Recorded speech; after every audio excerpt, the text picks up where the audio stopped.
तो हेलो दोस्तों, आप लोग को फिर से स्वागत है एमबेलन चैनल में। तो चलिए दोस्तों, आज हम बात करेंगे कि फसल राहत योजना में किन लोगों को पैसा मिलने वाला है और किन लोगों को नहीं मिलेगा। तो चलिए दोस्तों, बिना देरी के वीडियो को शुरू करते हैं।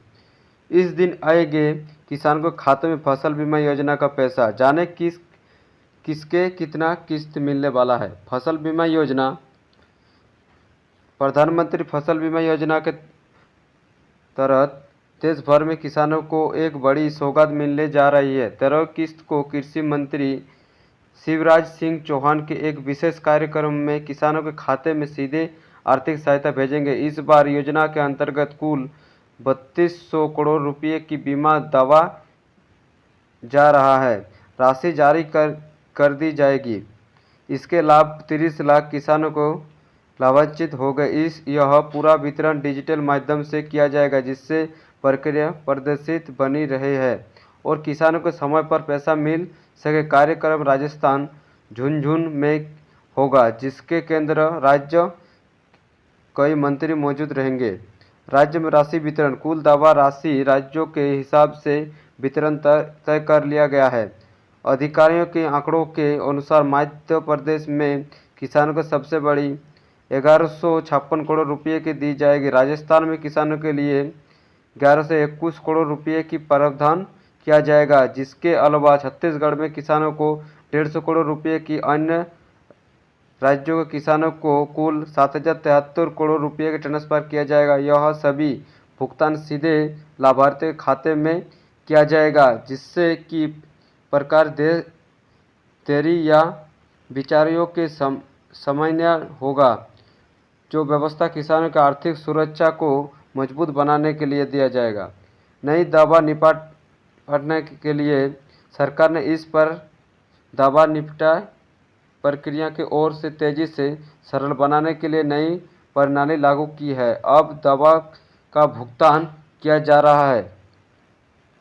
अंशतः इंतजार के लिए बिना किया जाएगा। केवल केंद्रीय सब्सिडी के आधार पर किसानों को अनुपाती राशि जारी कर दी गई है, जिसके आपदा की स्थिति में किसानों को लंबे समय तक इंतजार नहीं करना पड़ेगा। साथ में खरीफ 2025 के यदि कोई राज्य में सरकार के सब्सिडी अंदाज में देरी करेंगे तो उस पर 12% ब्याज की जुर्माना लगा जा सकता है। बीमा कंपनियों के भुगतान में देरी करने पर यह नियम लागू होगा।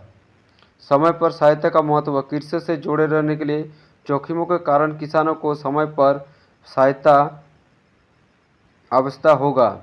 प्राकृतिक आपदाएं, सूखा या बेमौसम बारिश होने वाले किसानों को गंभीर रूप से प्रभावित किया जा सकता है। यदि मुआवजा समय पर न मिले तो किसानों को कर्ज बोझ में दबे सकते हैं। नई निपटान प्रणाली के कारण भुगतान तेजी से होगा, जिससे किसान अगली फसल के लिए आवश्यकता समाधान जुटा सके। यह बदलाव किसान का आर्थिक स्थिति को रखने के लिए महत्वपूर्ण भूमिका निभाएंगे और कृषि उत्पादन पर समर्थन होगा।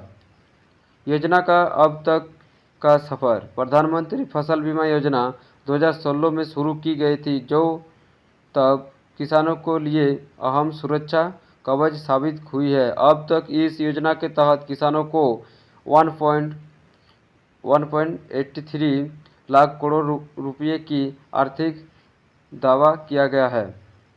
राशि का भुगतान किया जाएगा, जिसके लिए बदले किसानों को सिर्फ 35,864 करोड़ रुपये की प्रीमियम जमा किया है। इस अंतर में दर्शात किया जाएगा। योजना के किसानों को भारी आर्थिक राहत की प्रणाली, आपदाओं के फसल नुकसान की स्थिति में योजना को नया सहारा प्रदान की जा सकती है। कृषि क्षेत्र में संरचनात्मक प्रभाव, बीमा योजना की केवल किसानों को आय सुरक्षा किया जाएगा, बल्कि कृषि क्षेत्र में स्थिति की बढ़ाई। फसल योजना की स्थिति को किसानों को मुआवजा मिलने की अपने कृषि कार्य को जारी कर सकते हैं और इससे ग्रामीण अर्थव्यवस्था मजबूती मिलती है और बाजार में खाद्य अनुपाती बने रहती है। स्थान पर समय भुगतान मिलने के किसानों को कर्ज चुकाने का नए निबंध में सक्षम होता है। सरकार द्वारा किए जा रहे सुधार और योजना को आर्थिक अधिक प्रबल बना सकते हैं, जिससे कि वह समय पर और किसान को जुड़े रह सकते हैं। तो हेलो दोस्तों, तब तक के लिए बाय। फिर मिलेंगे किसी नेक्स्ट वीडियो के साथ।